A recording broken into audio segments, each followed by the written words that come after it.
متابعينا، احنا بتوع الملخصات. قبل ما نبدأ مسلسلنا الجامد النهاردة ياريت تنضموا لعيلتنا وتشتركوا في القناة وتفعلوا الجرس، وتعالوا بينا نشوف مسلسلنا بيتكلم عن ايه. بيبدأ مسلسلنا سنة 1974 وبنعرف ان في فيروس انتشر في العالم وخلى الذكور شبه انقرضت، وده بسبب ان كل الامهات بقت تخلف بنات، والعالم بقى 1% ولاد و99% بنات. وبعدها بنروح ل 2004 لما الحكومة قررت ان هي تلم كل الذكور اللي في العالم وتحطهم في مزرعة عشان ما ينقرضوش. وبعدها بنروح ل 2006 وبنلاقي البوليس وهو بيدور على رجالة هربانين من المزرعة وبيبقى معاهم طفل واسمه سون. أما بقى في وقتنا دلوقتي فبنلاقي المزرعة بتعمل تقليد كل 4 سنين واسمه معركة العازبات، وبيكون اتعمل منه 6 مواسم وده السابع، وبيكون عبارة عن 5 شباب هيتعمل عليهم مسابقة وإن هم هيتجوزوا، وأول متسابق بيكون ماكس وأهم حاجة عنده عضلاته، والتاني هو جين الطيوب والكيوت، والتالت هو بيبر اللي بيعشق الغنى، والرابع هو ألموند وأكبر شاب فيهم، والخامس هو أذكى واحد فيهم واسمه سون. والسيزون ده العازبات هيكون فيهم واحدة من الفقراء على عكس كل المواسم اللي قبل كده. وبنشوف مي أخت داي وهي مريضة سرطان ومهووسة بسون وبتفضل تبعت للمسابقة عشان أختها تشترك فيها. وبعدها بنشوف منتجة البرنامج اللي بتعلن إن هيتم سحب عشوائي على البنت الفقيرة اللي هتشترك في المسابقة. وبنعرف إن قبلها داي كانت قاعدة مع صاحبتها فا وكانوا بيتعشوا مع بعض، وداي كانت بتاكل بمنتهى السرعة لأن حرفيا الأكل هو عشقها الوحيد. وفا بتقول لها إنها اتعينت في تنظيم مسابقة العازبات، فداي بتقول لها يا ده أنا لو مشتركة في المسابقة دي أبقى خدت أسوأ حظ في العالم. والبنية يعني مش بتكمل الجملة وبتلاقي صورتها منورة على التلفزيون وإنها البنت الفقيرة اللي كسبت بالقرعة في المسابقة، وبتزعل طبعا وبتتعصب. وبعدها بتعرف كمان إن أختها مي هي اللي قدمت لها في المسابقة، وداي بتقول لها اوعي تتعشمي أنا مش هروح المسابقة دي. بس طبعا بعد زن من مي داي بتوافق وبتروح على المسابقة، وداي بتلاقي كل البنات هتطير من الفرحة بس بتقول هو البوفيه فين يا جدعان، وبتقعد تاكل وبتلاقي ان شانيل برنسيسة المسابقة وصلت ومعاها صاحبتها يو. وبنعرف ان شانيل من اغنى عائلات البلد وان امها هي منتجة البرنامج. وبتبدأ المسابقة وأول ما البنات بتشوف الولاد وده شيء عجيب بالنسبة لهم بيصرخوا من الفرحة، ودي بتقول هي ايه البنات الهبلة دي، ومي بتكون بتتفرج عليها وبتشجعها. وبعدها بيكون كل الشباب متحمسة للجواز إلا سونا الفقري. أما ديفا من كتر الأكل بطنها بتوجعها وبتروح على الحمام، ولما بتخرج بتلاقي سون وبتقوله هو ممكن تديني بس توقيع لأختي، وبتفضل تزن عليه وتجري وراه في كل حتة، وبيقول لها لو دي حيلة عشان توقعيني أنصحك تلتزمي بالمسابقة أحسن لك. وفي الوقت ده بتكلمها جارتها وبتقول لها ان اختها مي تعبت وراحت على المستشفى، ودي بتجري عشان تروح لها بس بتوقفها جيني مديرة المسابقة وبتقول لها عقلي كده لو كملتي المسابقة اختك هتتعالج على نفقة الدولة. ودي في الوقت ده بتقرر ان هي تكمل المسابقة عشان تعالج اختها، وجيني طبعا بتبقى بتلعب على نقط ضعف داي عشان المسابقة تكون ترند. والمرحلة الأولى بتبدأ وبتبقى تصفيات بين العازبات وبيعملوا لهم امتحان عن حياة ال5 شباب دول، بس داي بتبقى ما تعرفش أي حاجة وأبيض يا ورد وبتفضل تقف مع البنات أهو أي هيصة وخلاص. بس لما التصفية بتقرب والعدد بيقل داي بتضطر إن هي تجاوب على الأسئلة وبتقعد تفتكر كلام أختها وحكايتها عن سون وباقي الشباب، وبتعرف الإجابة بس بتبقى لسه هتجاوب فبتلاقي الوقت بيخلص وبتخسر داي وباقي البنات بيتأهلوا. بس جيني عشان تشعل المسابقة بتقول إن في فرصة تانية للخسرانين واللي من ضمنهم داي، وإنهم هيقفوا كلهم في مكان واحد وكل بنت هتدخل أوضة والشاب اللي هيدخل ويختارها هي اللي هترجع المسابقة، والشباب بتدخل لكل البنات إلا داي وبتفضل تصرخ من الغيظ. وبيدخل سون لداي وبيوريها صورة حمام وبيقول لها تعرفي ايه ده يا حبيبتي، فبتفهم ان هو سون، فبتقول له يا عم ما كنتش اقصد بقى بس رجعني والنبي انا محتاجه ارجع المسابقه قوي. بس هو بيقول لها انت جيتي هنا غلطه ولازم تتصلح والبنات اللي هنا مستوى غيرك خالص، فبدل ما تتحرجي كده روحي على بيتكم. بس بيشوفها لابسه سلسله وبيحس ان شكلها مش غريبه عليه وبيطلع وراها وبيقرر ان هو يرجعها تاني للمسابقة وهي بتفرح قوي. وبعدها بتروح داي لاختها في المستشفى وبتقول لها انها هتعالجها قريب. وبعدها بنشوف جيني مع ام شانل وبتقول لها انا دفعت مبلغ كبير قوي عشان بنتي تكسب وتتجوز سون، وجيني بتقول لها ما تقلقيش انا هنفذ لك كل اللي انت هتطلبيه. وفي المزرعة بيبلغوا العازبات انهم هيستقروا هنا عشان المسابقة، المسابقة، وبيدوهم ساعات يلبسوها عشان يعرفوا التصويت. وبتدخل داي لأوضتها وبتبقى فرحانة بيها قوي. وبعدها بتبدأ المرحلة التانية، وبتبقى عبارة عن تحدي للطبخ، واللي هتكسب هتخرج تتعشى مع الشاب اللي تختاره، والشباب مفروض تختار الأكلة والبنات تلبس اللبس بتاعها، واللي هيتأخر أكله هيتحرق. وانتوا طبعا فاهمين ده معناه ايه بالنسبة لدي عاشقة الأكل، وبتجري بأقصى سرعة، وسون بيفضل يفكر ويفكر ويفكر، بس في الآخر خالص بيقرر الأكل. ودي بتفرح وبتنط جوه الدايرة، بس بتصدم ان هي لبست اللبس الغلط، بس سون بيساعدها بكل الطرق، وفي الآخر بتكسب وبتبقى الأولى كمان. وبيبلغوها ان هي هتختار هتتعشى مع مين، فطبعا كلنا عارفين هي هتختار مين. أيوة، ابننا سون. وبيتقابلوا بالليل وبتلبسوا الحتة البيضة، وبتبقى عاملة نفسها كيوت، وبيقول لها امال فين السلسلة، فبتقوله ما مش هتلاقي على الجمدان اللي أنا لابساه ده، فبيقفل منها الواد على الآخر. وبنعرف ان ماكس خرج مع شانل وان هو معجب بيها جدا.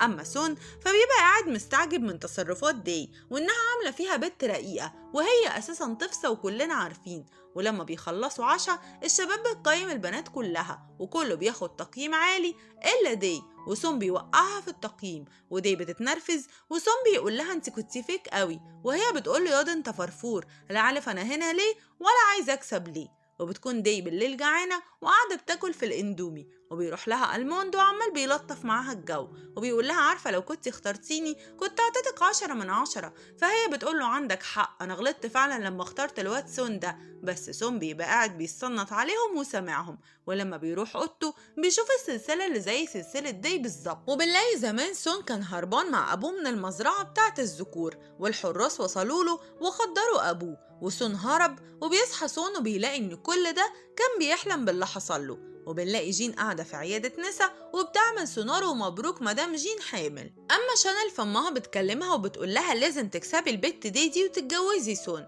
وشانل بتقعد تعيط وبتزعل من تحكمات أمها، وبتنزل للحديقة وبتقابل ماكس وبيقول لها ينفع تختاريني في المرحلة الجاية ونتعشى سوا، فبتقول أنا ما أقدرش، أنا لازم أختار سون.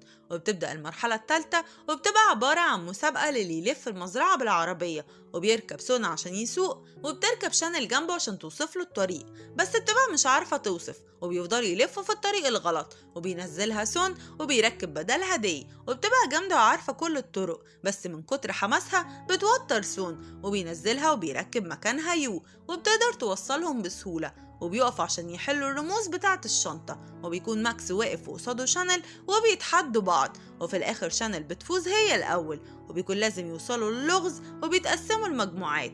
وسون بيروح يدور على مفتاح اللغز مع دي، وبيقول لها بالمناسبة أنا آسف إن أنا عملتك وحش، فبتقول له ولا يهمك يا وحش، وبتحكي له عن اختها المريضة وإن ده السبب اللي مخليها تكمل في العبث اللي هي فيه ده. وبيقرب منها سون جامد وهي بتقول اللحظة المناسبة جت، بس بيطلع عايز يجيب مفتاح اللغز من الدبدوب مش أكتر. وبيحاول فريق سون وفريق ماكس إنهم يطلعوا المفتاح من اللعبة الرخمة دي، لكن في الآخر وبعد طلوع الروح سون بيطلع المفتاح وبيفوزوا كلهم. وفي طريقهم للرجوع كاوتش العربية بتاع سون بيفرقع وبينزل يغيره، بس لأنه فرفور وابن عز مش بيعرف، وبتنزل دي وبتغيره بمنتهى السهولة، وده لأن الدنيا مرمطتها ياما وعضمها نشف. وبيسبقوا ماكس، واللجنة بتقول إن التصويت وقف وإن فريق سون هو اللي هيكسب، وشانل بتكون هتختار هتتعشى مع مين، وعارفين طبعا إنها هتختار سون، ويو بتختار ماكس، أما ديفا بتختار الموند. وبالليل في العشاء بتتعامل دي بحريتها وبتاكل كل الأكل، وبتبقى كمان لسه ما شبعتش، والموند بيديها أكله وبعدها بيقعدوا يرقصوا سوا. ودي بتوقع سلسلتها والموند بيجيبها لها وبيقول لها ايه الصدفة دي، ده سم عن النص التاني من السلسلة. وبنرجع وقتها لسنة 96 وبنشوف ست في مستشفى المجانين لأنهم أخدوا ابنها الولد واتهموها بالجنون. ولما بنرجع للحاضر بنعرف إن دي أم فا، وإن فا بتكتشف الصدمة إن ألموند يبقى أخوها، وبتسمع صوت الحرس وبتجري، والاي دي بتاعها بيقع والموند بينقذها وبيقول لهم تبع دي يا رجالة، وهي بتشكره وبتعتذرله. وفي يوم الأجازة دي بتقابل سون وبتقول له هو أنت معاك النص التاني من السلسلة بجد؟ فبيقول لها يا أخيرا افتكرت يا شيخة. وبنرجع وقتها فلاش باك لدي لما بتلاقي سون وهو صغير وبيكون فاقد النطق من صدمة موت أبوه، وبتقول له دي أنا هسميك مياو على اسم قطتي اللي ضاعت، وبتوديه مكانها المفضل وبتديله أكل، وكمان بتديه نص السلسلة بتاعتها، وبتقول له هروح لك أجيب لك حلويات وجاية. ولما بترجع بتلاقي المكان متبهدل وسون مختفي، وسون بيكمل لها الكلام وبيقول لها إن حراس المزرعة لقوه جابوه على هنا، وهي بتقول له إحنا لازم نخرج ونحتفل من غير ما الحرس يحسوا. وبتكون جيني في المزرعة وبتلاقي فال اللي بيتقول لها إن أخوها هنا وإنها لازم ترجعه لأمها لأنها تعبانة من غيره. بس جيني بتقول لها أنا هعتبر إنك ما عملتيش أي حاجة، بس المرة دي آخر مرة تتدخلي في شغلنا. وجيني بتقابل صاحبتها وبتقول لها إنها حامل في ولد وإنها خايفة إن هو يدخل المزرعة. وفي الوقت ده بيخرجوا داي وسون اللي بيكون لابس باروكة وشكله يفطس من الضحك وبيبقى عامل فيها بنت عشان محدش يعرفه، ولسه هيقرب من داي فبيلاقوا بيبر قدامهم بباروكة وبيقول لهم اجي معاكم والنبي انا خللت في المزرعة دي، وبيوافقوا وبيسرقوا عربية من المزرعة. وبتكون فا قاعدة مع الموند وبتقول له احكي لي عن أسرتك، فبيقول لها الناس اللي في المزرعة دول هم أسرتي وأكيد أمي عطتني ليهم غصب عنها. وبيبر بيقول لسون إن هو هينزل يقابل البت بتاعته، وداي بتسوق وبيشغل سون أغاني والأغاني كلها بتبقى نحنحة ورومانسية. وداي بتقوله ده شكله هيبقى يوم جميل. وبيوصلوا عند شارع المطاعم وبيبقى كلها عربيات أكل شعبي، وسون بياكل بشكل غريب لأنه طبعا محروم من الأكل الحرش ده. وداي بتقوله خف نفسك كده وقوم لأن الناس هنا عارفينك وبتبص عليك. وبتوديه عند أختها اللي مش بتصدق نفسها لما بتشوفه وبتقعد تتكلم معاه وبتقوله إن داي أختها طيبة وغلبانة وياريت لو يتجوزوا. ولما بيمشي سون مع داي بتقوله قولي بقى حلمك إيه لو كسبنا واتجوزنا، فبيحضنها وبيقول لها يا داي يا حبيبتي إحنا عمرنا ما هنكسب ولا هنتجوز. وبيفهمها الحوار كله وإن الموضوع فيه كوسة وإن أم شانل دفع رشوة عشان بنتها تكسب وإنه ما يقدرش يرفض أو يعترض على الكلام ده. وطبعا الكلام ده بيصدم داي جدا. وبيكون ماكس رايح لشانل وبيقول لها انت ليه مصممه على سون رغم اني متاكد انك معجبه بيا، وبيقول لها جربي ان احنا نرتبط ولو مرتحتيش هنسيب بعض. وبتقول له شانل ان امها جبروت وطالما قالت على قرار يبقى هتنفذه. وبيكون سون في الوقت ده مع داي وبيقول لها انه ما قالش لزمايله على الحوار بتاع المسابقه ده عشان ما يكسرش فرحتهم انهم هيتجوزوا. وبيقول لها ان هو بيحبها وان زمان ما كانش عنده اللي يحارب عشانه لكن دلوقتي بقوا مع بعض. وبيقرب منها بس فجأة بيحصل ألعاب نارية وطبعا سون بيتخض لأن عنده عقدة من موت أبوه. وداي بتطمنه وبتهديه. وفي طريقهم للرجوع هما التلاتة بيتفقوا إنهم يكشفوا ألعاب المسابقة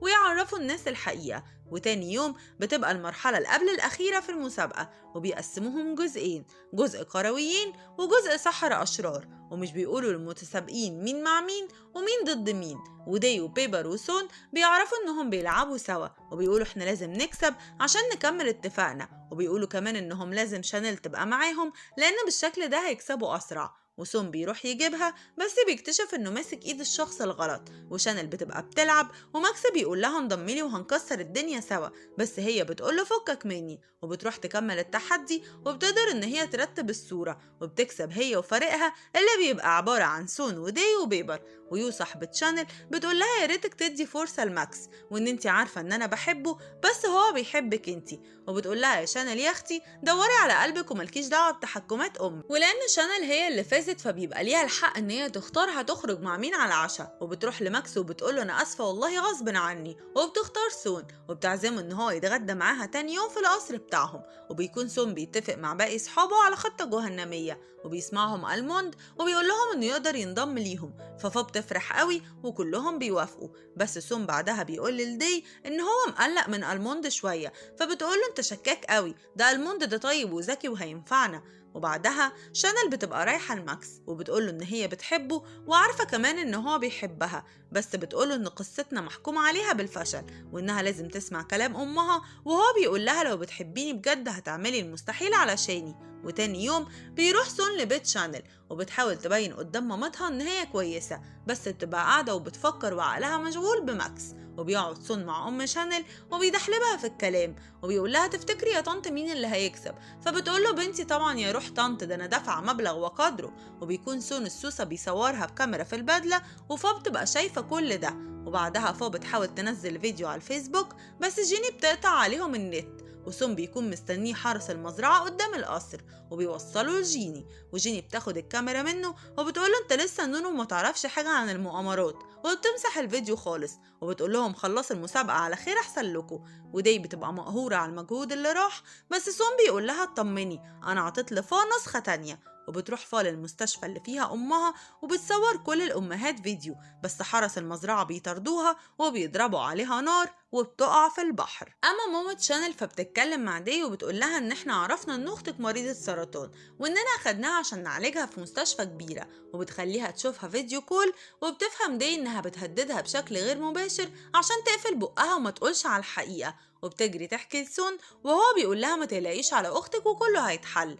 وبعدها بتعمل مية عملية وبتروح داي تزورها، واختها بتقول لها انت ليه مش هتتجوزي سون، بس هي بتحضنها وبتسكت. وبعدها بتختار داي الموند عشان يتعشى معاها وبياخدها البيت في المزرعة وبيقول لها لو اخترتيني هنتجوز هنا وهنعيش في تبات ونبات ونخلف بنات، بس طبعا لأن الصبيان انقرضوا. وبالليل بتتقابل مع سون وبيقول لها ان الوضع ده مش حلو وان هو غيران جدا وهي قاعدة مع الموند وانهم لازم يكونوا سوا ويتجوزوا بأسرع وقت. وفي الوقت ده بتكون شانل خارجة من أوضتها وبتقابل ماكس وبيقول لها إن الآخر مرة هيقول لها إنه بيحبها وعايزها وإنه بيتمنى إنها تختاره، بس هي بتقوله أنا برضو هختار سون، وبتقعد تعيط. ومرة واحدة بتقوله إن تحكمات أمها محاصرها من كل ناحية وهو بيحاول يهون عليها. وبعدها بنعرف إن فاما ماتتش وبتكلم صحابها وبتطمن داي إن هي هربت لها أختها وإنها معاها دلوقتي، وداي بتكلم أختها فيديو كول وبتقول لها ما تقلقيش عليا وشدي حيلك في المسابقة. وبنوصل للمرحلة الأخيرة وبيكون لداي فانز كتير قوي وبيسموها سندريلا اليانصيب، وبيبدأ التحدي وداي بتبقى قربت توصل بس بتقع في فخ وبتجرب تاني بس بتقع في نفس الفخ. لا ده غباء بقى، وشانل بتكسبها بسهولة وبيكون سون في الوقت ده بيقول للفات هكر شاشات المسابقة، بس جيني بتروح لها وبتقول لها ان الموند كان جاسوس وان هو حكى لها على كل حاجة. وبنعرف نتيجة المرحلة الأخيرة وإن شانل هي طبعا اللي فازت بالمسابقة وإن هي اللي أخدت المركز الأول في معركة العازبات، وإن داي هي المركز التاني. وبيطلبوا من شانل إن هي تختار هتتجوز مين، وبتروح لسون وتحضنه وبتقوله أنت صاحب هايل لكن ما تنفعش تكون حبيب. وبتروح لماكس وبتقوله إن أنا بحبك وعايزة أتجوزك، وماكس بيتنح من الفرحة والصدمة في نفس ذات الوقت.